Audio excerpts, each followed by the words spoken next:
ಸಂಗೊಳ್ಳಿ ಸ್ನಾನ ಮಾಡುತ್ತಿರುವಾಗ ಪಟ್ಟದಮ್ಮನವರ ಲಕ್ಕಪ್ಪ ಸಂಗೊಳ್ಳಿ ಖಡ್ಗ ತೆಗೆದುಕೊಂಡು ಓಡ್ ಹೋಗ್ತಾನ.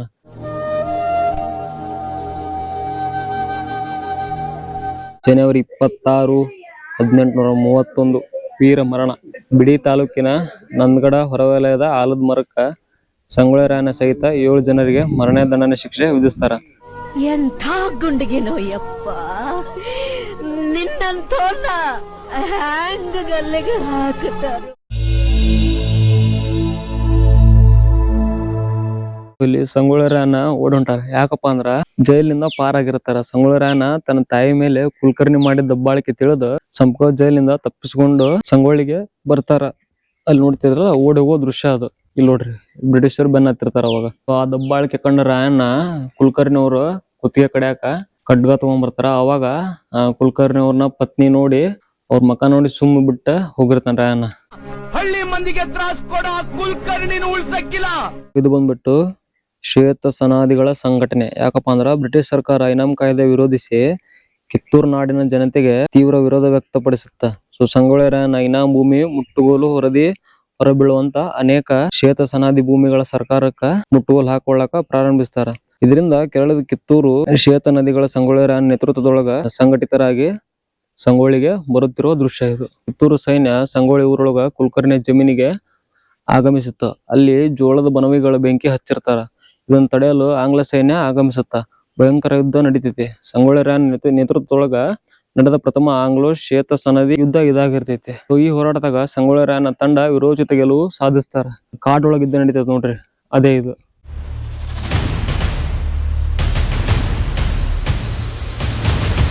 ಬ್ರಿಟಿಷ್ ಆಡಳಿತ ವಿರುದ್ಧ ಹೋರಾಟ ಮಾಡಾಕ ಸಂಗೊಳ್ಳಿ ಇನ್ನಷ್ಟು ಸೈನ್ಯದ ಅವಶ್ಯಕತೆ ಇರುತ್ತೆ. ಅದಕ್ಕಾಗಿ ಹೈದರಾಬಾದ್ ಪ್ರಾಂತ್ಯಕ್ಕೆ ಸೇರಿದ ಸುರಪುರ ಸಂಸ್ಥಾನದ ಕೃಷ್ಣಪ್ಪ ನಾಯಕರು ಭೇಟಿಯಾಗಲು ತೆರಳುತ್ತಾನ. ಅವರು ಭೇಟಿಯಾಗುವ ಪೂರ್ವದಲ್ಲಿ ಅವರ ಸಂಸ್ಥಾನಕ್ಕೆ ಕಂಟಕವಾಗಿದ್ದ ಯಾರಪ್ಪ ಅಂದ್ರ ಭರಮನಾಯಕ ಎಂಬ ದರೋಡೆಕೋರನ ಜೊತೆಗೆ ಖಡ್ಗ ಕಾಳದಾಗ ಹತ್ಯೆ ಮಾಡ್ತಾನ. ಅದಾದ ತಕ್ಷಣ ಸೀದಾ ಸುರಪುರ ನಾಯಕರ ನೆರವಿಗೆ ಬರ್ತಾನ. ದರೋಡೆಕೋರ ಭರಮನಾಯಕ ರುಂಡವನ್ನು ಕತ್ತರಿಸಿ, ಇಲ್ಲಿ ನೋಡೋದಿಲ್ಲ ದೃಶ್ಯ, ಕತ್ತರಿಸಿ ಸುರಪುರದ ಕೃಷ್ಣಪ್ಪ ನಾಯಕರ ಅರಮನೆಗೆ ಬರ್ತಾನ.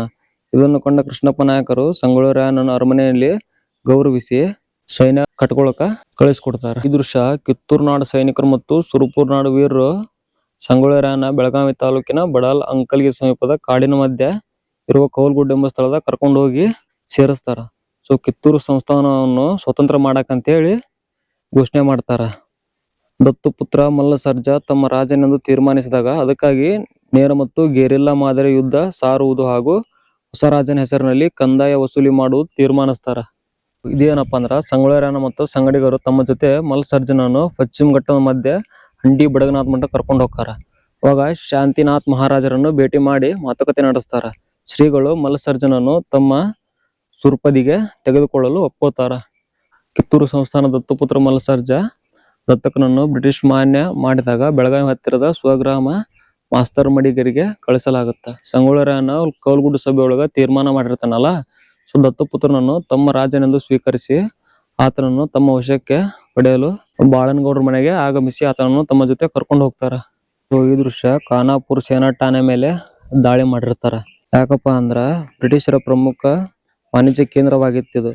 ಇದನ್ನ ಶಿವಲಿಂಗ ರುದ್ರ ಸರ್ಜಾ 1818ರಾಗ ಮನ್ರೋ ಒಪ್ಪಂದದ ಪ್ರಕಾರ ಆಂಗ್ಲ ಸೇನಾ ನೆಲೆಯಾಗಿದ್ದನ್ನ ಬಿಟ್ಟು ಕೊಟ್ಟಿರ್ತಾರ. ಬ್ರಿಟಿಷರು ಇಲ್ಲಿ ಸೇನಾ ಠಾಣೆ ಸ್ಥಾಪಿಸ್ತಾರ. ಸಂಗೊಳ್ಳಿ ಮತ್ತು ಸಂಗಡಿಗರು ಖಾನಾಪುರ ಪಟ್ಟಣದ ಮೇಲೆ ದಾಳಿ ಮಾಡ್ತಾರ. ನಂತರ ಮೇಜರ್ ಪಿಂಕ್ರಿಂಗ್ ನೇತೃತ್ವದಾಗ ಸೇನಾ ಠಾಣೆ ಮೇಲೆ ನಿರಂತರ ಗುಂಡಿನ ದಾಳಿ ನಡೆಸುವುದು ದೃಶ್ಯ ನೀವು ಕಾಣಬಹುದು. ಇದು ಬಂದ್ಬಿಟ್ಟು ನಂದಗಡ ಜಿಲ್ಲೆ ದಾರನ ಮೇಲೆ ದಾಳಿ. ಸಂಗೊಳ್ಳಿ ಮತ್ತು ಸಂಗಡಿಗರು ಜನವರಿ 6, 1830 ಬೆಳಗ್ಗೆ ನಂದಗಡ ಗ್ರಾಮದ ಮೇಲೆ ದಾಳಿ ನಡೆಸ್ತಾರ. ಇಲ್ಲೇ ನೋಡತ್ತೀರಿ ಹಡಗಲಿ ಗ್ರಾಮದ ದಹನದ. ಹಡಗಲಿ ಗ್ರಾಮದ ಮ್ಯಾಗ ಬಾಪು ಭಂಡಾರಿ ಮತ್ತು ಬೆಂಬಲಿಗರು ಜನವರಿ 10, 1830 ದಾಳಿ ಮಾಡಿರ್ತಾರ. ಗ್ರಾಮವನ್ನ ಸಂಪೂರ್ಣ ಲೂಟಿ ಮಾಡಿ ಬೆಂಕಿ ಹಚ್ಚಿರ್ತಾರ. ಅದೇ ರೀತಿ ಇಲ್ಲಿ ಕೂಡ ಐತ್ ನೋಡ್ರಿ, ಬಾಪು ಭಂಡಾರಿ ಮರಣ ದಂಡನೆ. ಸಂಗೊಳ್ಳಿ ನಂದಗಡ ಕೋಟೆ ಒಳಗೆ ವ್ಯಾಸ್ತವ ಮಾಡ್ತಿರ್ತಾರ. ನಂದಗಡದ ಬ್ರಾಹ್ಮಣ ವಿಧವೆ ಸ್ತ್ರೀ ತನ್ನ ಗಂಡನನ್ನು ಬಾಪು ಕೊಂದು ಹಾಕ್ತಾನ. ಇದು ಬಂದ್ಬಿಟ್ಟು ಸಂಗೊಳ್ಳಿ ಮತ್ತು ಸಹಚರರು ಬ್ರಿಟಿಷ್ ಸರ್ಕಾರದ ಮ್ಯಾಗ ಅದ್ದೂರಿ ವಿಜಯ ಸಾಧಿಸಿರ್ತಾರ. ಆಮೇಲೆ ಹುಟ್ಟೂರಿಗೆ ಆಗಮಿಸ್ತಾರ. ಗ್ರಾಮದ ಜನರು ಕೊಂಬು ಕಳೆ ಮತ್ತು ನಗಾರಿ ಬಾರಿಸುತ್ತಾ ಅದ್ದೂರಿಯಾಗಿ ಸ್ವಾಗತಿಸ್ತಾರ. ಸೊ ಇಲ್ಲೇ ನೋಡತ್ತೀರಿ ಮದ್ರಾಸ್ ಪ್ರೆಸಿಡೆನ್ಸಿ ವ್ಯಾಪ್ತಿಯ ಹಳಿಯಾಳ್ ತಾಲೂಕು ಅಮಲ್ದಾರ್ ಕಚೇರಿ ಒಳಗ ಜನವರಿ 16, 1830 ಸಂಗೊಳ್ಳಿ ಪಡೆ ದಾಳಿ ಮಾಡುತ್ತ. ಅವಾಗ ಕಂದಾಯದ ಹಣ ಲೂಟಿ ಮಾಡಿ ಕಾಗದ ಪತ್ರ ಸಮೇತ ಕಚೇರಿಗೆ ಬೆಂಕಿ ಹಚ್ತಾರ. ಹಳ್ಯಾಳ್ ಪರಿಷಾ ಧಾರವಾಡ ಜಿಲ್ಲಾಧಿಕಾರಿ ನಿಶ್ಚತ್ ಅವರೊಂದಿಗೆ ಸಂಗೊಳ್ಳಿ ಕೊಲ್ಲಾಕ 500 ಹಣ ಸುಪಾರಿ ಪಡೆದಿರ್ತಾರ. ಈ ವಿಷಯ ತಿಳಿದು ಸಂಗೊಳ್ಳಿ ಹಳ್ಯಾಳ ಮಾರುಕಟ್ಟೆ ಬರ್ತಾನ. ಪೇಟೆಯಲ್ಲಿ ಆಂಗ್ಲರ ಕೃಪಾಪೋಷಿತ ವ್ಯಾಪಾರಿಗಳ ವಸ್ತುಗಳನ್ನು ಲೂಟಿ ಮಾಡಿ ಈ ಸಂದರ್ಭದಾಗ ಪರಿಷಾ ಸಂಗೊಳ್ಳಿ ಕಡೆ ಗುರಿಯಿಟ್ಟು ಗುಂಡು ಹಾರಿಸ್ತಾನ. ಅದೊಂದು ತೊಡೆಗೆ ತಾಗಿ ಅದೇ ರೂಪದಲ್ಲಿ ಪರಿಷಾನ್ ರುಂಡನ್ನು ಕತ್ತರಿಸ್ತಾನ.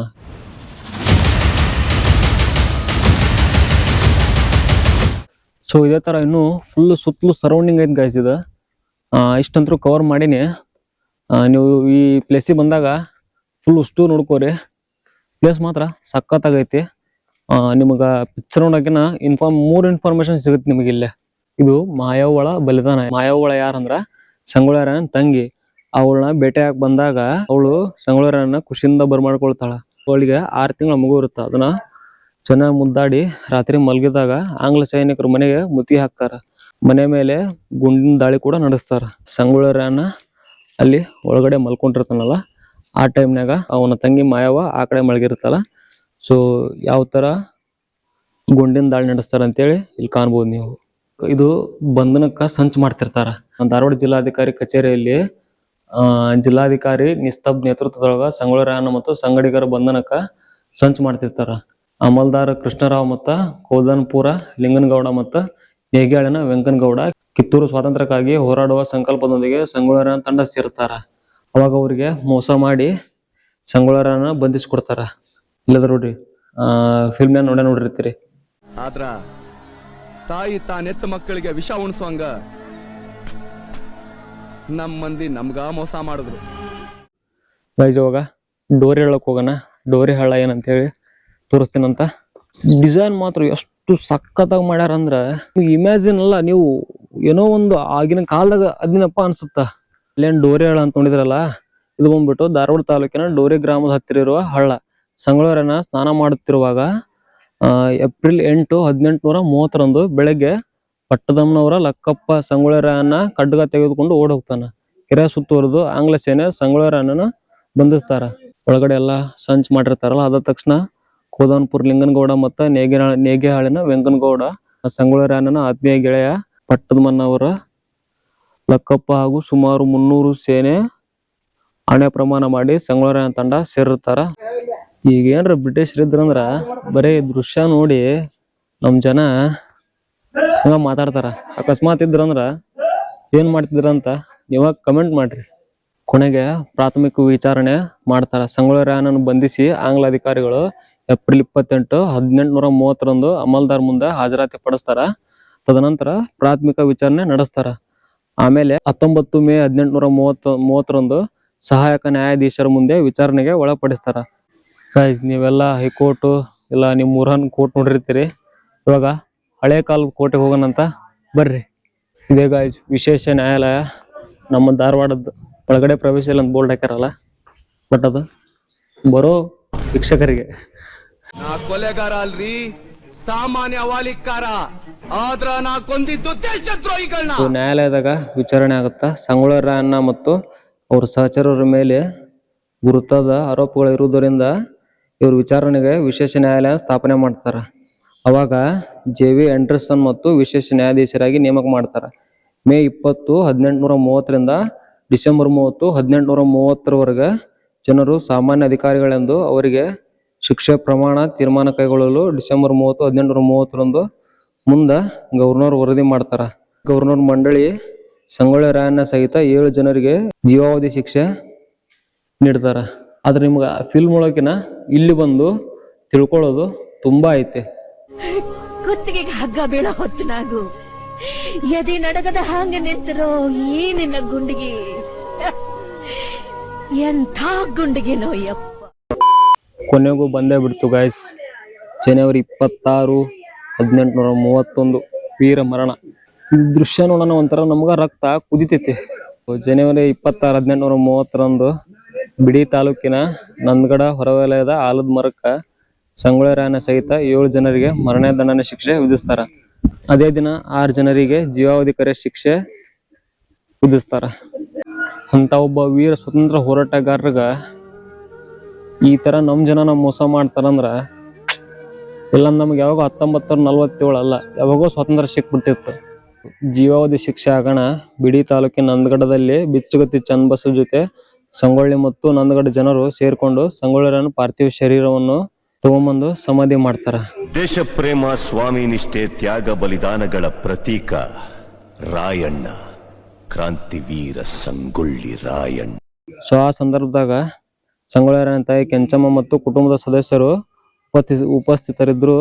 ತನ್ನ ಆತ್ಮೀಯ ಗೆಳೆಯ ಅಮರನಾಗಿ ಉಳಿಯಬೇಕೆಂದು ಆತನ ಸಮಾಧಿ ಮ್ಯಾಗ ಆಲದ ಮರ ನಡ್ತಾನ. ಆಮೇಲೆ ಬಿಚ್ಚುಕುತ್ತಿ ಚನ್ನಬಸು ಪ್ರತಿದಿನ ಆ ಸಮಾಧಿ ಬಂದು ಪೂಜೆ ಸಲ್ಲಿಸಿ ಸಂಪ್ರದಾಯ ಪ್ರಾರಂಭ ಮಾಡಿ ಈ ಪರಂಪರೆಯನ್ನು ನಂದಗಡದ ಚವ್ಹಾಣ್ ಮನೆತನದವರು ಪ್ರತಿನಿತ್ಯ ಸಮಾಧಿಗೆ ಪೂಜೆ ಸಲ್ಲಿಸ್ಬೇಕಂತೇಳಿ ತೀರ್ಮಾನ ಮಾಡ್ತಾರ. ಅದು ಇಂದಿಗೂ ನಡೆಯತೈತಿ, ನಡ್ಕೊಂತನೂ ಹೋಗುತ್ತ. ಇಷ್ಟೆಲ್ಲ ಆದ ತಕ್ಷಣ ಸಂಪಗಾಂವ್ ತಾಲೂಕಿನ ಸಂಗೊಳ್ಳಿ ಗ್ರಾಮದಾಗ ಕೆಂಚಮ್ಮ ಮತ್ತು ಬಿಚ್ಚುಗತ್ತಿ ಚನ್ನಬಸಪ್ಪ ಮುಂತಾದವರು ಸಂಗೊಳ್ಳಿ ರಾಯಣ್ಣ ಕುಳಿತುಕೊಳ್ಳುತ್ತಿದ್ದ ಕಟ್ಟೆಗೆ ಸಂಗೊಳ್ಳಿ ರಾಯಣ್ಣ ಕಟ್ಟೆ ಎಂದು ನಾಮಕರಣ ಮಾಡ್ತಾರ. ಕಟ್ಟೆ ಮೇಲೆ ಆತನ ಕುಸ್ತಿ ತಾಲೀಮಿಗೆ ಬಳಸಿದ ಲೂಡೋ ಮತ್ತು ಶಕ್ತಿಗಲ್ಲು ಪ್ರತಿಷ್ಠಾಪಿಸ್ತಾರ. ಅಷ್ಟೇ ಅಲ್ದ ಅದಕ್ಕೂ ಕೂಡ ಪೂಜೆನೂ ಸಲ್ಲಿಸ್ತಿದ್ರು. ರಾಯಣ್ಣನ ನುಡಿಯಂತೆ ನಟ್ಟ ನಡು ರಾತ್ರಿಯಲ್ಲಿ ದೇಶ ಬಿಟ್ಟು ಹೋಗುವ ಪ್ರಸಂಗ ಬ್ರಿಟಿಷರಿಗೆ ಬಂದೊದಗಿತು. ಅಚ್ಚರಿ ಏನೆಂದರೆ ರಾಯಣ್ಣನ ಹುಟ್ಟಿದ ದಿನವಾದ ಆಗಸ್ಟ್ 15ರಂದೇ ಭಾರತಕ್ಕೆ ಸ್ವಾತಂತ್ರ್ಯ ಬಂದಿತ್ತು. ಗಲ್ಲಿಗೇರಿದ ದಿನವಾದ ಜನವರಿ 26ರಂದೇ ಭಾರತ ಗಣರಾಜ್ಯವಾಗಿದ್ದು. ನೋಡಿದ್ರಲ್ಲ ಗಾಯ್ಸ್, ಕ್ರಾಂತಿವೀರ ಸಂಗೊಳ್ಳಿ ರಾಯಣ್ಣ ಅವರ ಚರಿತ್ರೆ. ಇಂಥ ಹೆಚ್ಚಿನ ವಿಡಿಯೋಗಾಗಿ ನನ್ನ ಚಾನಲ್ ಸಬ್ಸ್ಕ್ರೈಬ್ ಮಾಡ್ರಿ, ಲೈಕ್ ಮಾಡ್ರಿ, ಶೇರ್ ಮಾಡ್ರಿ. ಮತ್ತೆ ಮುಂದೆ ನೆಕ್ಸ್ಟ್ ವ್ಲಾಗಲ್ಲಿ ಸಿಗೋಣ. ಧನ್ಯವಾದಗಳು.